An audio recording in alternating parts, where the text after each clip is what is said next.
Hello everyone, welcome to cricket. पर दूसरा session जो है वो खत्म हो चुका है। England 172 for 5। जैसे कि मैंने कहा था कि मुझे ऐसा लग रहा था कि 100 रन जो है इंग्लैंड कर लेगा सेशन के अंदर, और मैंने कहा था कि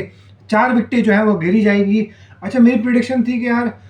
ओली पोप जो है वो इतने ज़्यादा रन नहीं करेगा और शायद सबसे पहली बारी जो है पवेलियन की उसकी लगेगी। लेकिन जसप्रीत बुमराह यार, इन कंडीशंस के अंदर आप एज अ फास्ट बॉलर आपको ताकत लगानी पड़ती है भाई, कमर लगती है आपकी। अगर इस तरीके की बॉलिंग बुमराह ने करके दिखाई है इस पिच के ऊपर, ऑब्वियसली रिवर्स स्विंग हो रहा है, लेकिन वहां पर भी आपका कंट्रोल, आपको जैसे जहीर खान भी कमेंट्री में बता रहे थे कि इस तरीके की बॉलिंग करने के लिए आपकी भाई कमर का पूरा जोर लगता है। यहाँ पर जिस तरीके से पहले जब बेन डकेट का आउट करा उससे पहले भी एक दो बॉलें जो है पड़ के अंदर आई, बेन डकेट थोड़ा पीछे भी गया, बीट भी हुआ वहाँ पर। उससे पहले एक ड्राइव भी मारी थी तो वहाँ पर थोड़ा सा ठीक लगा। वहाँ जब ड्राइव मारी बेन डकेट ने तो उस टाइम पर जो बॉल की शाइन थी वो आउटसाइड थी, और उसके बाद इनसाइड आ गई थी बॉल की शाइन जब बुमराह ने बोल्ड किया। अगर हम बात करें बेन डकेट को जब आउट करा, और उसके बाद ओवरऑल जो है अगर मैं बात करूँ 4 विकेटें गिरी हैं। अच्छा, उसके बाद जो रूट को फिर से शाइनियर पार्ट जो था बॉल का वो आउटसाइड था, वहाँ पर जो है एज लगता है, फिर बाद में पैड पे भी लगती है जो रूट के। लेकिन उसके अगली जब बॉल डालते हैं, अगर मैं बात करूँ जसप्रीत बुमराह, तो शाइनियर पार्ट जो है वो अंदर की तरफ होता है, बॉल अंदर की तरफ चलती है, वो हल्की सी थोड़ी आगे भी होती है। और जो रूट जैसा वर्ल्ड क्लास बैटर भी जो है मतलब बिल्कुल ही जिसे कहते हैं समझ में ही नहीं आया कि वो पड़ के बॉल इतनी तेज अंदर आई, और वहाँ पर जो रूट की विकेट गिरी एकदम से, जो एक क्विक स्टार्ट चाहिए था इंडिया को विकेट के कॉलम्स में, वो जसप्रीत बुमराह ने ना के दिया। और सिराज को भी लगाया, सिराज ने भी अच्छी बॉलिंग करी, लेकिन ये है कि जसप्रीत बुमराह ने जिस तरीके से सही लेंथ को और लाइन को पकड़ा, और फिर बेन डकेट को आउट करने के बाद जिस तरीके का जस्सी का सेलिब्रेशन था, तो वैसे दिखता नहीं है बूम की तरफ से ऐसा सेलिब्रेशन, क्योंकि ज़्यादातर उनका यही फोकस रहता है कि यार मतलब हंसते मुस्कुराते मतलब वो जब विकेट ले लेते हैं, तो जैसे प्रीवियस इनिंग में जब बेन स्टोक्स को आउट किया था तो उनकी तरफ भी देख के ऐसे रहे, तो वही रिएक्शन रहता है। लेकिन इस बार पूरा जोर लगा के सेलिब्रेट कर रहा है। और भाई सही बात है, जब इतना मार पड़ रही हो और धड़ा लग रहे हो, उसके बाद एक विकेट मिले और मतलब प्रॉपर आपने सेटअप करा और फिर वहाँ से आप विकेट निकाल लो, तो वो स्पेशलिटी अगर मैं बात करूँ जसप्रीत बुमराह की, कि इन कंडीशंस में भी जहाँ पर चीज़ें ज़्यादा स्पिनर्स के लिए, लेकिन यहाँ पर भी बॉल के ऊपर जो कंट्रोल है, सीम के ऊपर बॉल लैंड हो रहा, वही वाली पॉइंट है कि जो माकूड़ी नहीं कर पाया इस पिच के ऊपर, वो जस्सी ने करके दिखाया है। क्योंकि जो सिराज है, चाहे फिर हमारे स्पिनर्स को ले लो, सीम के ऊपर जो है बॉल पड़ना ज़रूरी होता है। जब भी सीम के ऊपर बॉल पड़ता है तो वहाँ से जो बाउंस है एक्स्ट्रा, या फिर जो आप कंट्रोल चाहते हो कि जिस तरफ आप चाहते हो बॉल उस तरफ जाए, तो वो आपको श्योरिटी के साथ आप डाल सकते हो कि यार हाँ, मैं अगर शाइनियर पार्ट अंदर की तरफ रखा हुआ है तो बॉल अंदर ही चलेगी पड़ के, तो वो वाला पॉइंट आ जाता है। बाकी अगर हम बात करें सिराज को अब तक यहाँ पे विकेट नहीं मिली है। जडेजा ने जिस तरीके से आउट करा है जॉनी बेस्टो को, च्युइंगम वो चबाते रहे पूरे समय। जॉनी बेस्टो ने जितनी च्युइंगम चबाई पूछो मत, एक ही च्युइंगम के साथ लेके पड़े थे। लेकिन उससे पहले रविंद्र जडेजा सेटअप कर पाए, क्योंकि रविंद्र जडेजा अपनी लाइन और लेंथ में कंसिस्टेंट थे। यही चीज़ जो थी शायद बेन स्टोक्स भी चाहते थे अपने स्पिनर्स से, लेकिन इंग्लैंड के जो स्पिनर्स थे वो लाइन और लेंथ में कंसिस्टेंट नहीं थे बिल्कुल भी, और जिस वजह से वो सेटअप भी नहीं कर पाए थे। लेकिन रविंद्र जडेजा ने वहाँ पर दिखाया गया सेटअप करके किस तरीके से आउट किया जाता है। उससे पहले एक जो बॉल थी वो ब्रेक हुई, बड़ी अच्छी पढ़ के बाहर निकली, और उसके बाद जॉनी बेस्टो के वही बैट्समैन के दिमाग में चल रहा होता है कि यार इसकी एक बॉल जो है पढ़ के वो उससे पहले वाली जो बॉल थी वो अच्छा खासा ब्रेक करके बाहर गई, लेकिन वो जो थी जॉनी बेस्टो को लगा कि यार ये भी पड़ के बाहर ही निकलेगी, वो सीधी रही और डिंडो पे लग गई। उसके बाद पहले जो है जॉनी बेस्टो ने भरत को देखा, फिर विक्टो को देखा, फिर उस जो आगे रफ पैचेस बने हुए थे वहाँ पे देखा, और फिर च्युइंगम चबाते हुए चले गए। तो उसी तरीके से बैटिंग रही है। अगर हम बात करें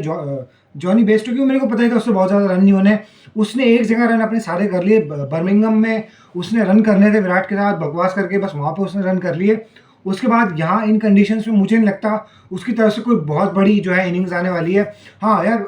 बात करें अगर ओली पोप की, जिस तरीके से उसने लॉन्ग स्ट्राइड्स निकाल के स्वीप भी मारी है, आगे निकल के अक्षर पटेल को भी चार्ज करा है, अश्विन को आगे निकल के जिस तरीके से फ्लिक का चौका निकाला है, ओवरऑल भी अच्छा। 1 आउट बॉल तो देखो जडेजा को पढ़ के जो है, क्योंकि सीम पे बॉल पड़ रही है, तो इंग्लैंड के जब बॉलर्स बॉल डाल रहे थे तो ज़्यादातर आपने नोटिस किया होगा कि बॉल नीचे रह रही थी। लेकिन जब इंडिया की बॉलिंग आई है तो यहाँ पर चाहे जडेजा डाल रहे हैं, अश्विन डाल रहे हैं, अक्षर डाल रहे हैं, बॉल पड़ के थोड़ा सा जो है ऊपर की तरफ निकल रहा है, तो पता वहाँ से वही चलता है कि सीम पर अगर आप डाल रहे हो, सीम पर अगर आपका बॉल लैंड कर रहा है तो वहाँ से मूवमेंट और टर्न मिलेगा और वहाँ से बैट्समैन को मुश्किल होगी। लेकिन यार उससे पहले बेन डकेट ने जितना खेला,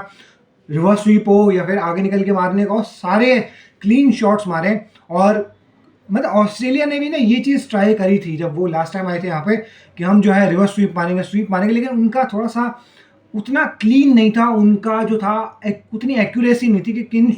बॉल्स को हमें टारगेट करके मारना है कि हमें सक्सेस मिले। यहाँ पर रिवर्स स्वीप और स्वीप के साथ इंग्लैंड का फिर भी जो सक्सेस रेट है वो काफ़ी ज़्यादा है अगर हम बात करें ऑस्ट्रेलिया से। बाकी एक इंग्लैंड के क्राउड फिर से दोबारा ठंडा हो गया, सुबह थोड़ा सा चार्ज अप हुआ था, अब दोबारा से शांत बैठ चुकी है बारहवीं आर्मी। और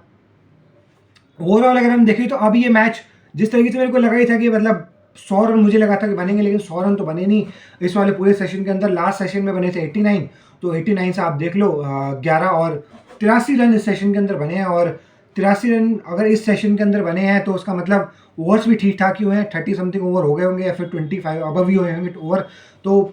इस सेशन में तो जो बेस्ट बॉल क्रिकेट है, जो बेस्ट बॉल का एक ब्रांड है वो हमें देखने के लिए नहीं मिला, सुबह के सेशन में मिला था। हाँ, ओली पोप ने जो है ब्रांड को ना देखते हुए एक जो मेरिट के ऊपर बॉल खेलनी होती है, जिस तरीके से केएल राहुल ने खेली थी या फिर जडेजा खेलते रहे और यशस्वी जायसवाल ने खेली, तो उसी तरीके की ओली पोप ने बैटिंग करी है कि ज़्यादा दिन कि मैं वो ब्रांड को बेचने में लगा रहा हूँ, इससे बढ़िया है कि मैं मेरिट के ऊपर खेलूँ। और मेरिट के ऊपर जब खेलते हुए दिखे ओली पोप तो उन्होंने बड़ा अच्छा स्ट्राइड निकाल के जो है डिफेंस भी किया। अच्छा, सारी वही वाला पॉइंट है कि 3-4 यार्ड आगे से ही खेल रहे हैं क्रीज के, तो वहाँ से वो उनकी कोशिश हुई है कि बहुत ज़्यादा इससे पहले टर्न में बॉल के ऊपर आकर खेल दो उसे, उसके ऊपर उनका ज़्यादा फोकस है ओली पोप का। स्वीप उन्होंने खेले हैं, रिवर्स स्वीप उन्होंने खेले हैं, पढ़ के। हाँ, ये बॉल है कि कई बार हमने देखा कि जब वो खेलने भी जा रहे थे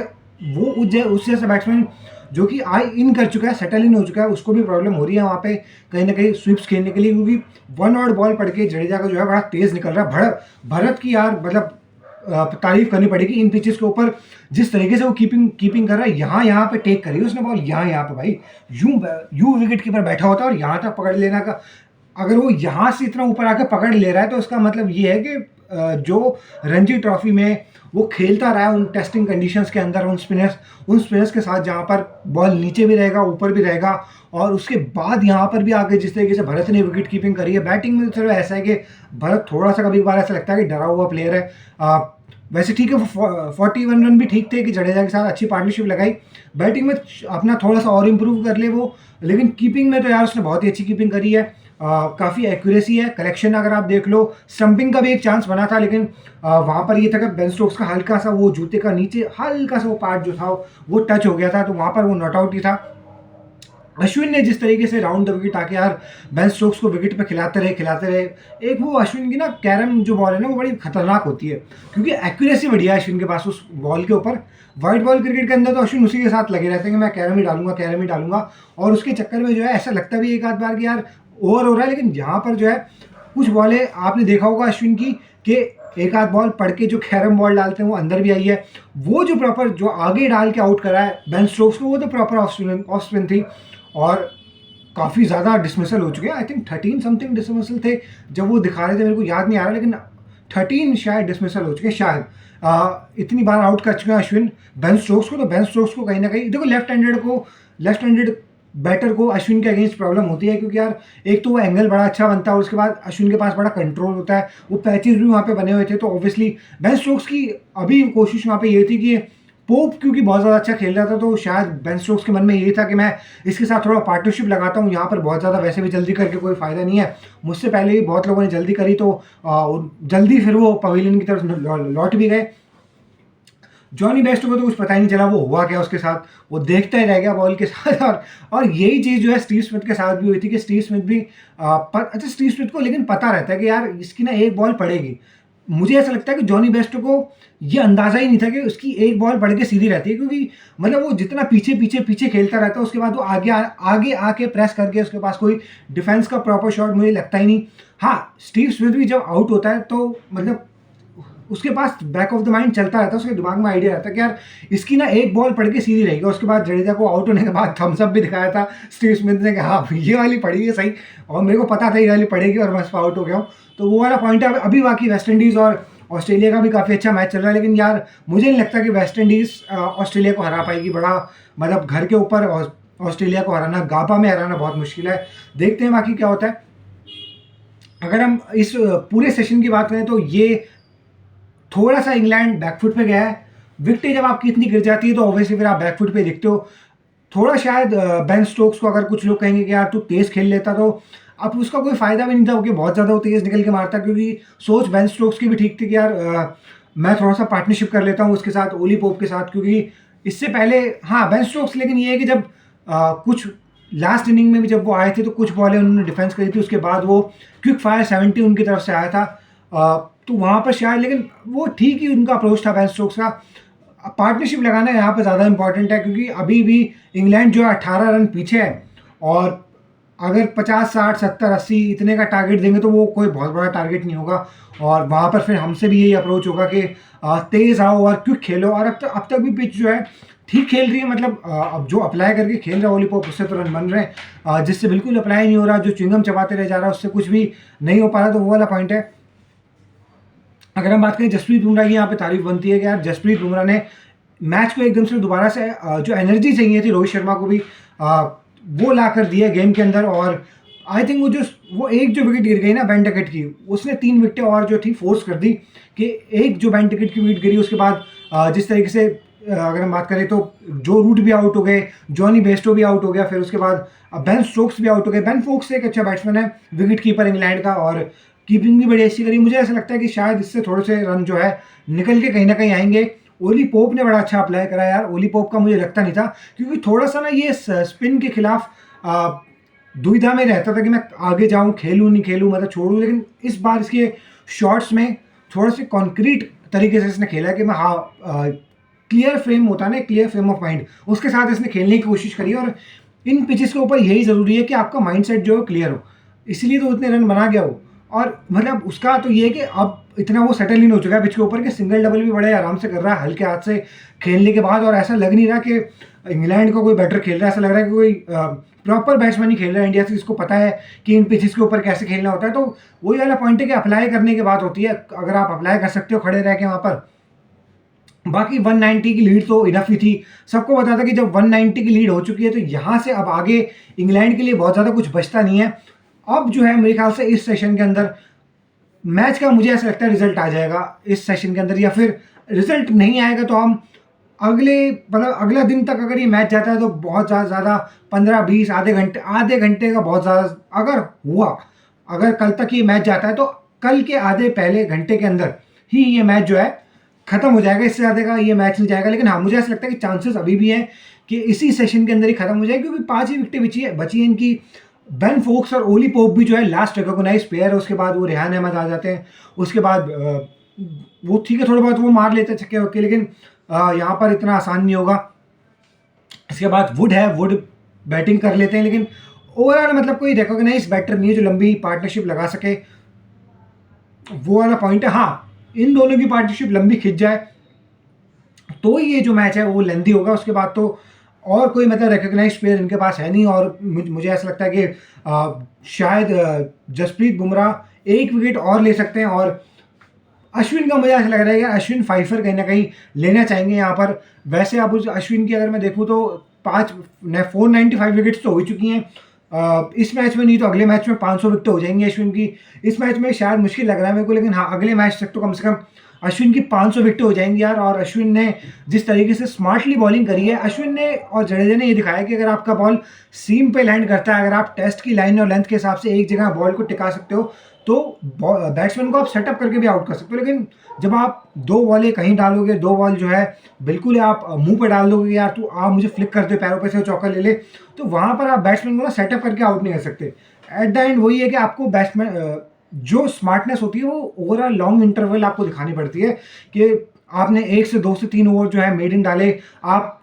उस मेड इन ओवर्स में भी प्रोग्रेस में भी हो कि यार इस ओवर में मैंने यहाँ सेटअप करा इसको, इस ओवर में मैंने इसको बाहर खिला दिया, इस ओवर में मैंने इसको बैकफुट पे खिलाया या आगे खिलाया, अब जो है अगले ओवर में मैं कोशिश करूँगा कि पहली बॉल मैं इसको आगे रखूँगा। तो वो सारी चीज़ें, लेकिन जब आपके पास स्किल ही इतना ना हो और आपको जब आप सोच तो बहुत सारी चीज़ें लेते हो, बातें आपका कप्तान आपसे बहुत सारी करता है, जैसे चेस का गेम चल रहा हो, लेकिन एंड में जो रिजल्ट निकलता है वो ये है कि ले अय्यर तू मेरे को ऊपर से मार ले केएल राहुल में हाफ ट्रैकर डालूंगा, तू पीछे से मार दे मुझे, तो उसके बाद कोई फ़ायदा नहीं है। अगर हम बात करें तो एक फील्डर पोलार्ड को जिस तरीके से आउट करवाया था महेंद्र सिंह धोनी ने, रविंद्र जडेजा उस टाइम पे बॉलिंग कर रहे थे, तो एक फील्डर जो बिल्कुल सामने रखा था, सीएसके और मुंबई का मैच हो रहा था, तो उसी तरीके से रोहित शर्मा ने एक बिल्कुल सामने फील्डर रख रखा है और उसका अभी तक तो कोई यूज़ नहीं आया, पता नहीं क्यों रखा हुआ फील्डर। बाकी ये है कि फील्ड सेटिंग काफ़ी अच्छी थी और बड़ी मतलब as a captain Rohit Sharma की जो बॉडी मतलब बॉडी लैंग्वेज है वो काफ़ी पॉजिटिव दिखी, जहाँ पर ज़रूरी था उन्होंने वहाँ पर चार्ज लिया और बॉलर्स को समझाया भी। मेरे हिसाब से यार ये जो पर्टिकुलर सेशन है ये मैच विनिंग सेशन होगा इंडिया के लिए, और कर ली मेरे ख्याल से इंग्लैंड ने जितनी बैटिंग करनी थी। तो यही था इस वीडियो में। अगर आपको वीडियो पसंद आई हो तो वीडियो को लाइक कर दीजिएगा, चैनल को सब्सक्राइब कर दीजिएगा, इन वीडियो को शेयर कर दीजिएगा। मिलते हैं जब बेस्ट बॉल जो है फाइनली पहला मैच तो एटलीस्ट इंडिया में हार चुका होगा।